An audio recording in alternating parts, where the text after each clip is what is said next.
Hey guys, welcome to 3 Mississippi. Sid here. Thanks for clicking on the video. In today's video, I'm going to show you the things that happened in the last few days and some of the projects we were working on and one of the adventures I went on.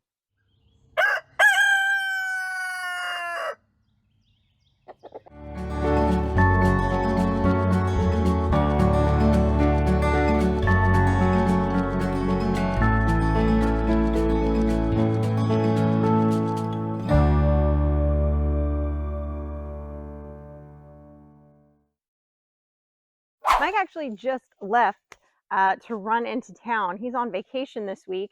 And this morning, our tractor, Kenny, was parked right over there. And the wonderful folks down at Chickasaw Equipment came and picked him up and took him down to Chickasaw Equipment to get him fitted for his new attachment. Mike is actually down there picking out the exact one that he wants, and they're going to make sure that it fits. But he's getting a bush hog attachment for it because we have some areas that desperately need bush hogged.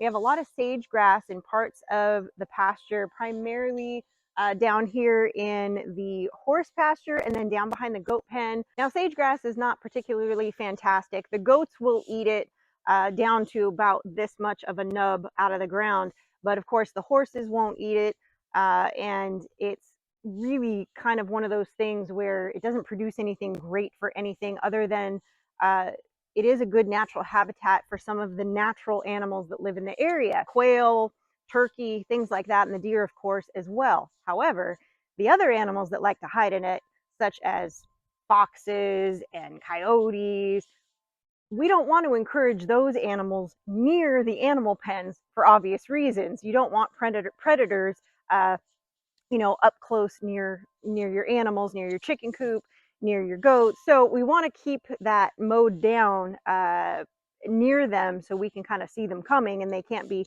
hiding in wait and spring and attack. Now, of course, we have things in place like electric fence and a livestock guardian dog to help keep those things at bay.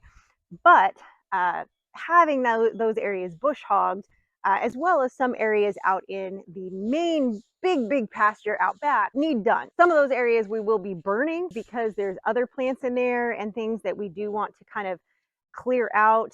But there are some areas that we are going to leave specifically because there are things like quail and turkey that we have been picking up on the trail cams and have seen more of in the area. And we do want to encourage a lot of those natural animals to come back to the area. For those of you that aren't familiar with it, uh, northern Mississippi has had a problem with the turkey population declining and the quail population declining.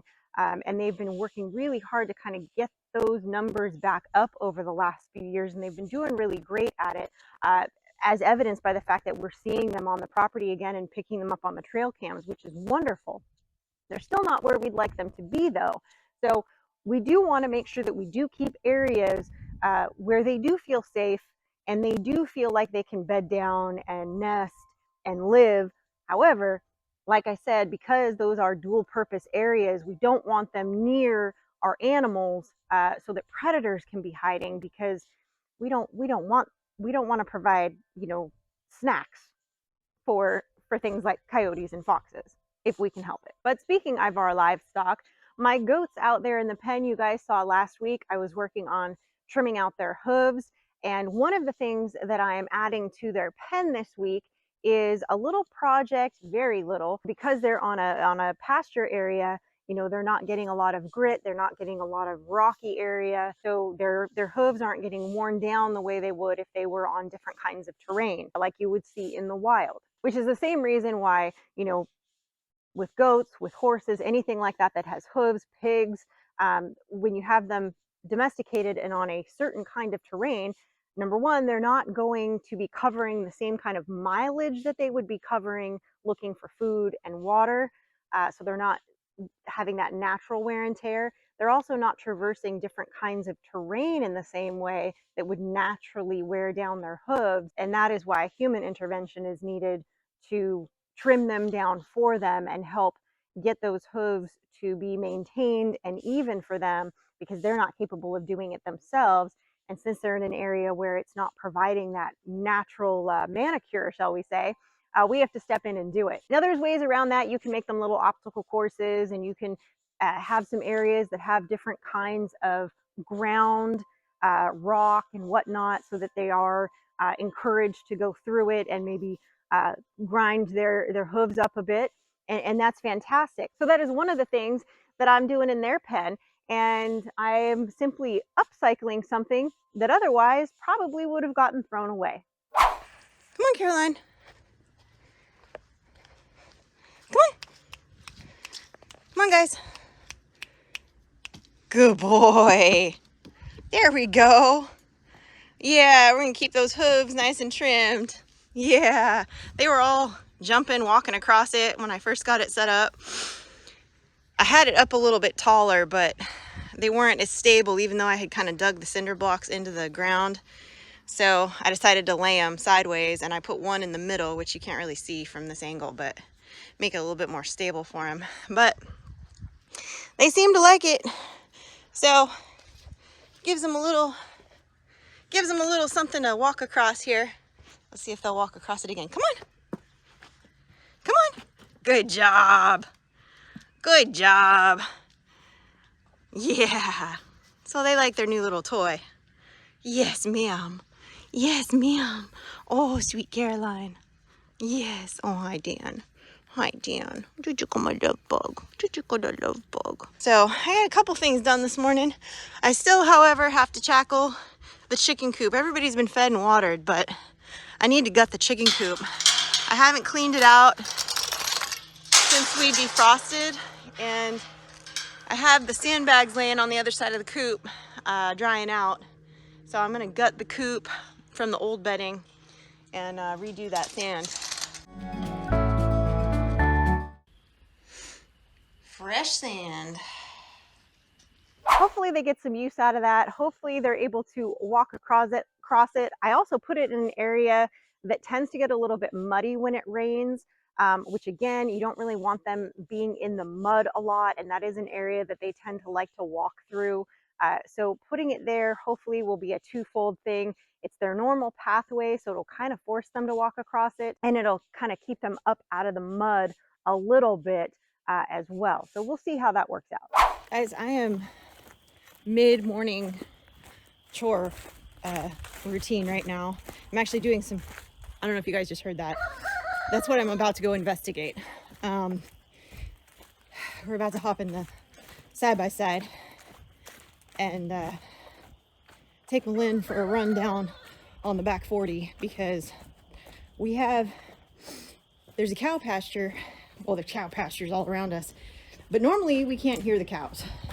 And the only time before that I've ever heard them was when one was stuck on our land. So I'm about to go investigate and see if there's a cow stuck, because it sounds cranky. So let's go see.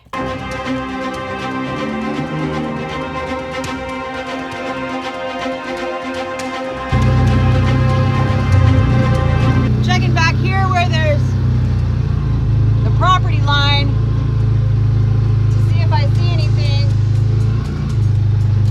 stuck. Stuck in the creek that runs. There's a little finger in the creek that runs right through here. Sorry guys, I know it's loud. And then I'm gonna check this back section, but I gotta cross a ditch here. So hold on. See if I can find a good spot to cross. It's not too bad. This looks like it's not too bad.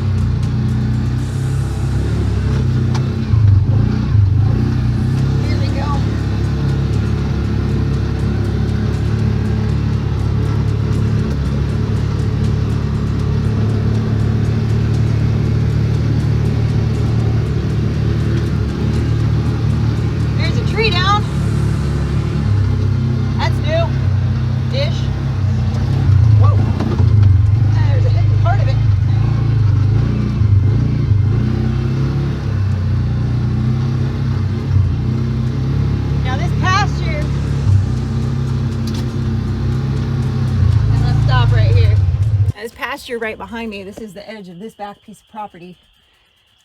They have cows on this, but I never hear them, even when they're right over here. we had one of his steers that kept getting over here, and Mike and them had to fix the creek line last year because it kept getting in through the creek and then popping out on our pasture. And from far away, I kept going, is that a big buck out there? What is that? It's really squatty. It was a steer. But anyway, I don't see anything right over here. I got another couple 100 yards to go, so I'll see if there's anything up here. Just making sure nothing's stuck and injured and needing help. But now that I'm close to it, I don't hear anything. You never know. But if it was my cow or my animal that was making noise and potentially stuck in a fence somewhere, I'd want somebody to go check it out if they heard it. So that's what we're doing.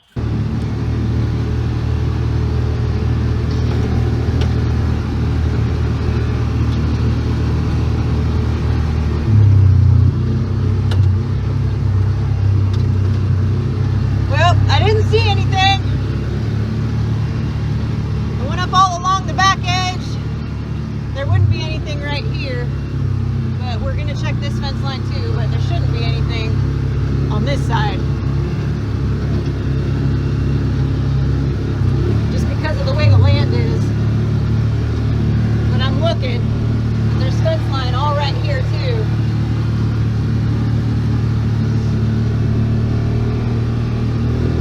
And I know sometimes it sounds hairy, you know, through these hills, but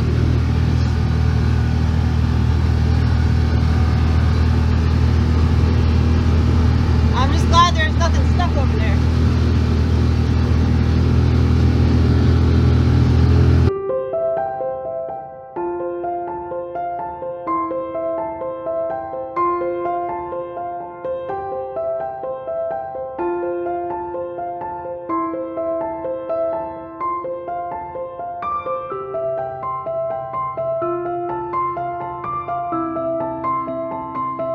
Speaking of issues with cows, our buddy Ryan and Beth, they have a few cows on their property, and one of their cows, Daisy, wasn't acting right, and they were trying to treat her and take care of her, but sadly she didn't make it. So Mike and Frankie are actually going to go over there today and help dispose of the body. And it's a bummer. She's about a 1.5-year old heifer that was bred, and so they were gonna hopefully get a calf out of her this spring.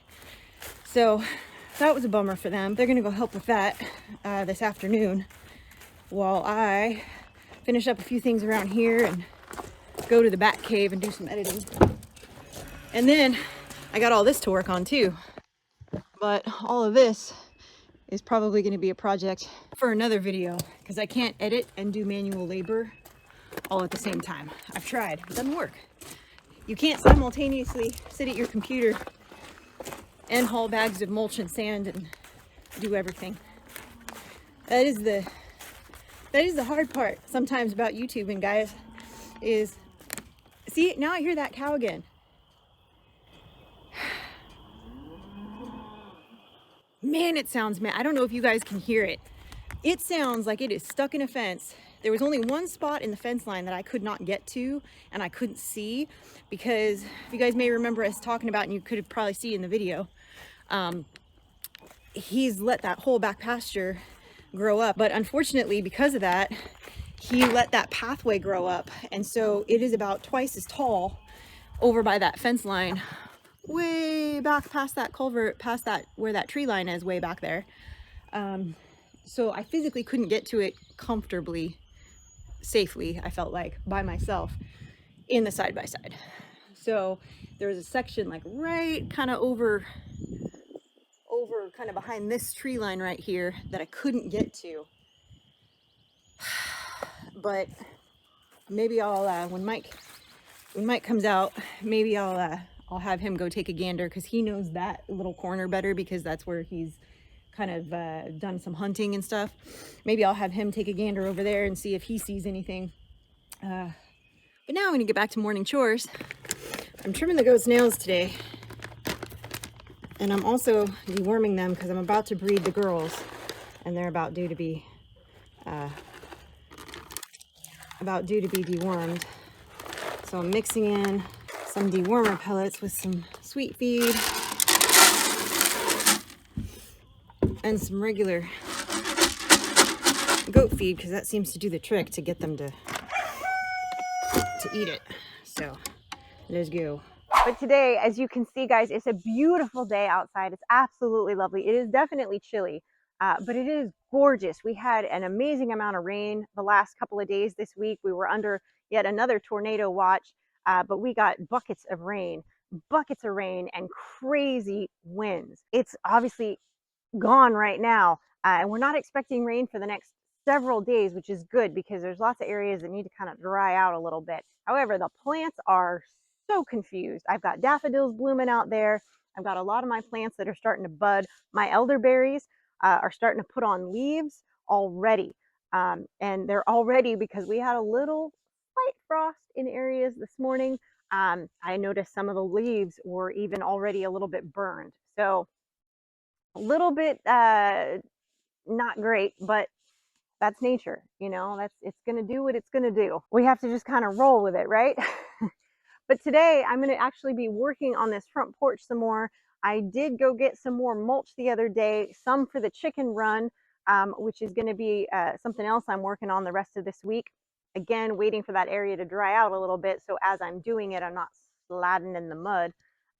But this front end here is ready for a little bit more mulch. And to be honest, I thought I got enough mulch, but looking at it once I unloaded it, I'm like, I almost feel like I need twice as much mulch for both spots, which I always do that. I think I've gotten a ton of mulch, and when I get it back, I'm like, I need 4 times as much than I got. But it is what it is. We live and we learn, and it's early in the season, so mulch is easy to come by right now. Everywhere's stocking it and putting it out in their parking lot pallets, so that should be okay. Should be able to grab some more, maybe if I need it. We'll see.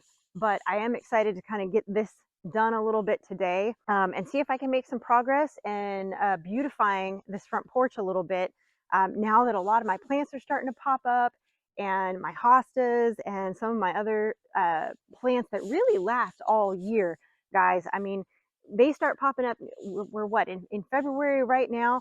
These guys really don't start showing, we'll say, signs of decay or dying until kind of the end of October, and they don't really fully die off until around Christmas time. So they really are here for the majority of the year. So I really do try to keep this area looking nice, because I really do enjoy sitting on the front porch, and we like to entertain in the summer on the front porch, and in the spring and in the fall we like to sit out here. So it's nice to have it looking good. So I'm going to get to work slinging a little bit of these mulch bags right now and get to work.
I thought I could fill in what I needed to fill in with 3 bags.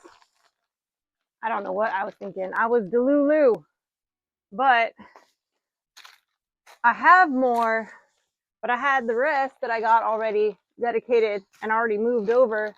I just hadn't done it yet. at the chicken coop. So my question is, since I'm already knee deep in this project,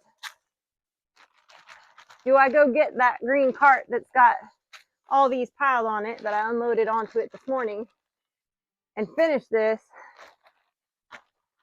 so I can do this whole stretch,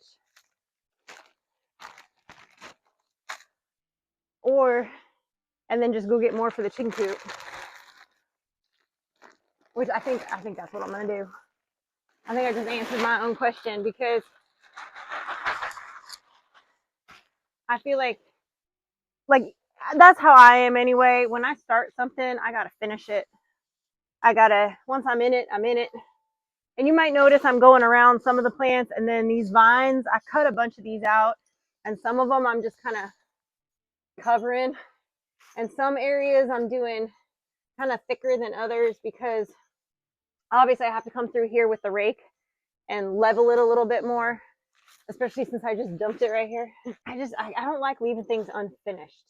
Like I did part of this project, if you know, what was it, last week, where I cleaned it out and I weeded it and I took out the stuff I wanted out, and I got as many of the leaves out as I could without removing any of, the bark that was remaining or hurting any of the plants that were already starting to come back.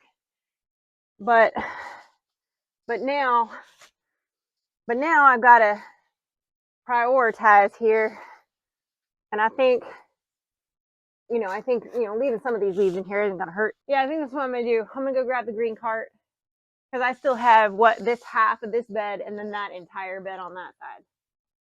So let's see. This took me 3 bags. Granted, that space there is kind of bigger than it looks and needed more mulch in it, because last year I didn't really add any mulch to that side because the plants were already in bloom when I did it. So I really only went like around the plants last year. This year, obviously everything's not fully back yet. So I'm going around the areas where I know that there's bulbs. It needs a good thick layer in here to get me through.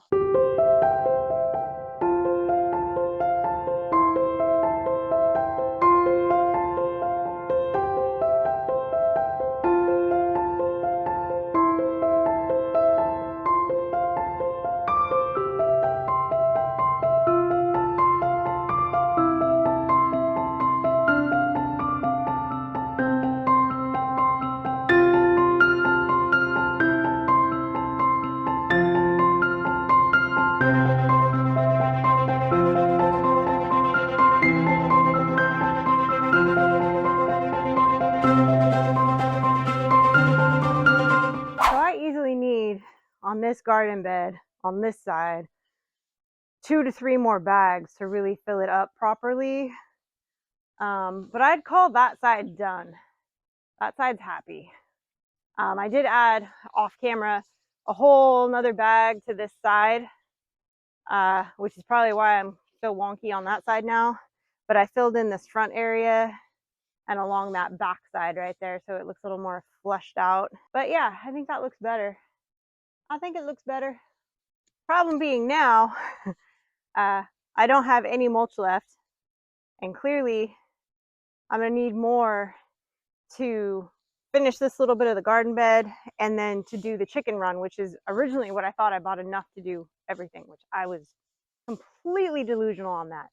Every time I buy mulch, I don't know why. If I buy more, I always end up needing it in another spot. Because as I was doing this, there's a little tiny garden patch on the back side of the garage that I'm like, oh yeah, I always forget about this spot.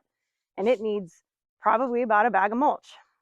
So in reality, to finish this, 1, 2, 3, including that little section, and then I probably need another 8 to 10 bags to do the chicken run properly, to keep it from getting muddy. So I probably need a good 13 bags or so just to complete those 2 projects. It's fine. It's fine.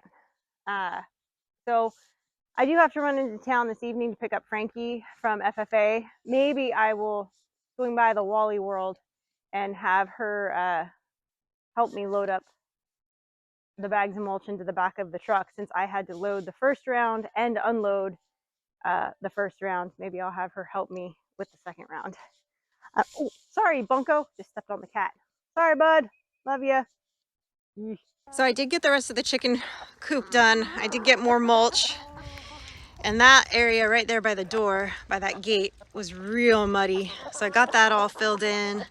And this area right under where the rain runs off the roof was real muddy. So I got that all filled back in.